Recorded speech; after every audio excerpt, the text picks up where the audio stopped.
Dalam kondisi ini kita harus kompak. Bernegara kita harus kompak. Dalam kondisi kompak pun masih ada orang yang berusaha mensabotase jembatan beli kita. Dibongkar baut-bautnya. Kami juga tidak menyangka ada orang sebiadab ini ya, terus terang saja.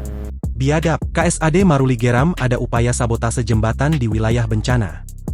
Kepala Staf Angkatan Darat, Jenderal Maruli Simanjuntak, mengungkap ada upaya menyabotase jembatan Bailey yang dibangun TNI di wilayah terdampak bencana di Aceh, Sumatera Utara, dan Sumatera Barat. Maruli mengaku mendapat laporan bahwa baut di jembatan-jembatan tersebut dilepas oleh orang tidak bertanggung jawab dan ia tidak menyangka ada orang yang sengaja melakukan hal itu. Dalam kondisi kompak pun, ini masih ada orang yang berusaha mensabotase jembatan Bailey kita. 2 hari yang lalu, mungkin ada ditayangkan ininya, foto-fotonya, dibongkar baut-bautnya, kami juga tidak menyangka ada orang sebiadab ini, terus terang saja, kata Maruli dalam konferensi pers di Lanut Halim Perdana Kusuma Jakarta Timur, Senin, 29 Desember 2025.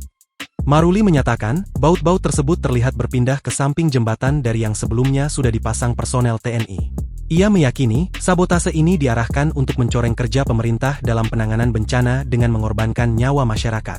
Terlihat itu berpindah, nanti kalau ada yang perlu lihat fotonya, nanti saya kasih, jadi dalam kondisi begini pun masih ada kelompok-kelompok orang yang mau, bisa dikatakan arahnya kepada pemerintah, ucap Maruli. Mengorbankan masyarakat yang sedang bencana pun mau dikorbankan, imbuh dia.